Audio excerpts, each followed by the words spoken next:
So Kabs, habang naghiwa-hiwa ako dito ng kamatis, bigla kong naisip yung mga sinasabi ng mga matatanda na ikaw na bata ka ha, kung makakain ka ng buto ng bayabas, sige, antayin mo, magkakaroon ka ng appendicitis yan. Kuwang-kuwa ba? Pag nagluluto din ng ganitong mga kamatis, pinapatanggal din yung buto dahil nga nagkakukos ng appendicitis. Yan nga ba ay may katotohanan? Kabs, kami nga sa totoo lang, ito ha, reality lang ito, Kabs. May singit ko lang. Nakaka-proud lang ni kwento, Kabs. Lumaki mahirap sa bukid. Alam nyo ba sa amin, lagi naming almusal to, walang tanggalan ng buto. Kalahating kilo ng kamatis, tapos kuha ka dun sa itlogan ng mga native na manok, kuha ka dun 3 or 2 itlog. Almusal na namin yan, Kabs. Awa ng Diyos. Ilang taon na ako ngayon. Di naman ako nagkakaroon ng appendicitis. Ano nga ba ang purpose ng appendix? Kabs, alam nyo ha, kapag nakakita kayo sa inyong mga diagnosis dyan na ang dulo itis, itis or itis, inflammation lang ang ibig sabihin yan, Kabs. Kagaya ng bronchitis o inflame of the bronchial tubes. Inflammation of the bronchial tube. Arthritis o inflame yung joints mo. Gaya din sa appendicitis. Inflame ang appendix mo. Totoo nga ba na itong buto ng kamatis nakakakos ng appendicitis? Kabs, hindi. Niwala ka dyan. Para masagot yan, Kabs, ito. Naghanap ako ng mga pwedeng evidence, mga scientific evidence, scientific proof, mga literature, mga studies. Wala po silang nababanggit na ganyan. Bagkus ang sinasabi, very low risks sa pagkakaroon ng appendicitis. 0.05%. Hindi pa nga naka 1%, Kabs Post muna ng appendix, Kabs. Alam nyo ba, for the knowledge and info, sa unang taon hanggang 5 taon natin sa buhay natin, Kabs, malaki ang importansya ng appendix natin dahil gumagawa din sila ng antibody. Ngayon mo lang nalaman yan. So ano nga ba ang pwedeng mag-cause ng appendicitis, Kabs? Okay, kung ikaw followers ko, napanood mo siguro yung in-upload ko dati, Kabs, yung nakita sa microscope, yung parasite na umiitlog, ang tawag dun Enterobis vermicularis.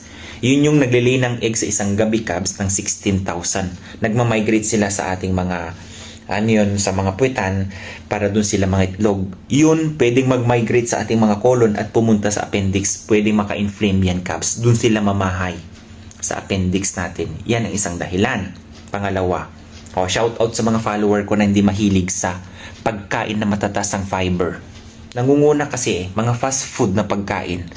Walang fiber yan, Kabs. Prone kayo, base sa mga pag-aaral, kabayan ha, prone kayo sa pagkakaroon ng appendicitis. Kung kayo din, laging constipated, hindi ka mahilig sa mga fluid, lalo na tubig, yung dumi mo, Kabs, pag yan pumasok dun sa appendix mo at nanigas, pwede niyang saraduhan o nagkakabara yung appendix mo.